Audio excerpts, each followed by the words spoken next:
So ayun mga kababayan, Luzon, Visayas, and Republic of Mindanao Province of China ni Digong, ang Davao City.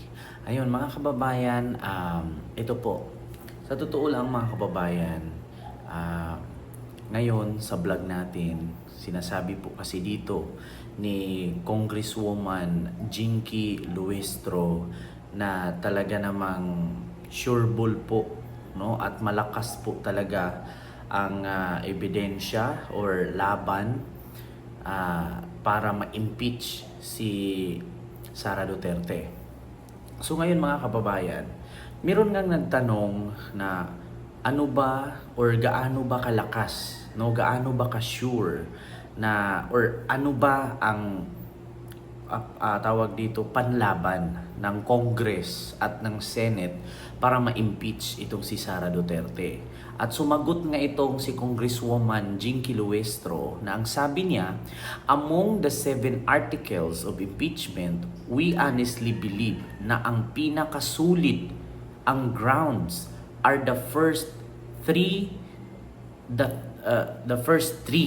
articles. So sabi niya, the first 3 articles ng 7 impeachment ni Sara. So, the threat to the President, the First Lady, and the House Speaker, and then misuse of confidential fund, and the payola in the Department of Education. So, yun daw 1, 2, 3 na articles sa 7 articles sa impeachment ni Sara, yan daw po ang pinakasolid ground para ma-impeach or matanggal bilang Vice President si Sara Duterte. So, 3 article lang pala sa 7 impeachment ni Sara ang pinakasolid na ground, no? Impeach na daw si Sara sa Pilipinas bilang Vice President. So ngayon mga kababayan, naghahanap po tayo at nagsi-search po tayo according dito sa Gulf News, no? Gulf News, ayan, Philippines, 7 articles of impeachment against Vice President Sara Duterte. So nakalagay po dito, no, sa 7 article ni Sara Duterte, ayan, 7 articles of impeachment, nakalagay dito, na kung saan ang number 1 is culpable violation of the Constitution, na kung saan Duterte is accused of committing high crimes and breach of constitutional provision for contracting an assassin and plotting to murder or assassinate the incumbent President, First Lady, and the House Speaker of the Speaker of the House, which she publicly admitted in a live broadcast. So yan po ang isa sa sinasabi ni Congressman Jinky Luestro na pinakasolid ground para ma-impeach si Sara Duterte ay ang pagbanta or threat sa Presidente, sa First Lady at sa House of Representatives or House Speaker, no, na si Martin Romualdez. So pangalawa po dito ay ang graft and corruption. So, isa po ito sa sinasabi ni Congressman Jinky Luestro, ang graft and corruption. So, number 1 is yung culpable violation of Constitution or yung pagbanta ni Sara Duterte sa Presidente ng Pilipinas, sa House Speaker si Martin Romualdez at sa First Lady. No? So, binantaan niya na mayroon na siyang na-hired na killer or pag-assassinate, no, sa Presidente, First Lady at sa House Speaker. So pangalawa dito ang graft and corruption. An allegation have been made regarding the misuse and malversation of public funds of the office of the Vice President and alleged misappropriation of 612.5 billion pesos or $10.55 million in confidential fund during her tenure as Secretary of Education. So yun po yung pangalawa sa sinasabi ni Jinky Luestro na malakas or solid ground na makapagpa-impeach kay Sara Duterte. So talaga po mga kababayan na solid at sure ball po talaga. Dalawa ang pinakasolid dito para ma-impeach si Sara, no? Yung pagbanta ni Sara sa Presidente, sa First Lady at sa House Speaker. Pangalawa, yung tawag dito, misuse and malversation of public funds of the Office of the Vice President and alleged misappropriation of 612.5 million pesos or $10.55 million confidential fund during her tenure as a Secretary of Education.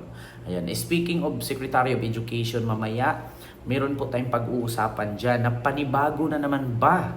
Tanong ito panibago na naman bang kaso ang nadiskubre ni Sani Angara na kung saan meron na namang senior high student or senior high ghost student sa 12 ka-private school na iimbestigahan na tumatanggap ng tumataginting na milyon-milyong peso para sa mga tawag dito scholarship ng mga senior high student, ngunit wala po itong mga estudyante, kundi ito po yung mga multo or mga ghost or yung mga imbentong pangalan lamang. So, ayan na naman, speaking of dito sa graft and corruption, may panibago na naman bang kaso si Sara Duterte? Mamaya, pag-usapan natin yan. So, ito na, let's proceed sa panghuli na solid ground na pagpapa-impeach kay Sara Duterte or makakapagpa-impeach sa kanya. According nga kay Representative Gerville Jinky Beatrix Luestro ng House of Representatives. So ito po yung pangatlo, Duterte or bribery. So bribery. Una, yung culpable violation of Constitution. Pangalawa, graft and corruption. Pangatlo, itong bribery. So ano naman ang kahulugan ditong bribery? Sa 7 articles of impeachment ni Sara, ito po yung pangatlo, bribery. So Duterte faces accusation of engaging in bribery and financial manipulation within the education ministry. So yun nga mga kababayan, sinasabi ko nga sa inyo, ito yung tinatawag natin na mga ghost student, ito yung tinatawag natin na mga nagagastos at nawawalang pera nung si Sara Duterte ay nasa DepEd pa lang or bilang DepEd Secretary. So marami po kasing kababalaghan na nangyayari, anomalya na nangyayari dito sa DepEd nung si Sara Duterte ang secretary. So or bilang DepEd Secretary. So ngayon mga kababayan, kaya nga po siya ay pinalitan, Pinalitan siya ni Sani Angara bilang DepEd Secretary kasi maraming anomalya. Kung naalala niyo po mga kababayan, isa na po sa binulgar ni Senador Raffy Tulfo noon yung 19,000 ghost student, sa under of Sara Duterte's DepEd Secretary. So actually nahinto nga yung pag-imbestigang yun kasi hindi po yun parte ng tawag dito trabaho ni Raffy Tulfo na mag-imbestiga sa DepEd kasi nga ang kay Tulfo kasi is sa gaming kasi siya. So ang pinatuloy ni Raffy Tulfo is yung kay PCSO kay Mel Robles, So actually hindi nga din ngayon wala nang update patungkol doon sa PCSO kasi wala namang nakitang ka-anomalya, di ba?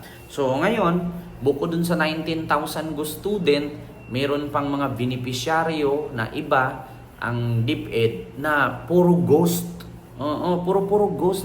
Mahilig po talaga si Sara sa multo siguro, may ghost student, ghost employees, ghost beneficiaries, So yun po yun, tatlong solid ground na makapagpa-impeach kay Sara. Una, tatlo sa 7 articles ng kanyang impeachment ay ang una is yung culpable violation of the Constitution, yung pagbanta niya sa Presidente, sa First Lady at sa House Speaker. Pangalawa, yung graft and corruption, yung paggamit niya ng 600.5 million pesos na confidential fund. Pangatlo, itong bribery na kung saan faces accusation of engaging in bribery and financial manipulation within education ministry. So yung pagsangkot dito sa mga ghost student at mga ghost whatsoever keme-kemerot. So yun po yun mga kababayan. So dito pa lang sa sinabi ni Congresswoman Jinky Luistro, yun po yung pinaka-solid ground na makapagpa-impeach kay Sara Duterte. Yung tatlo lang sa 7 article sa impeachment ni Sara. So, mga kababayan, yun na nga po eh.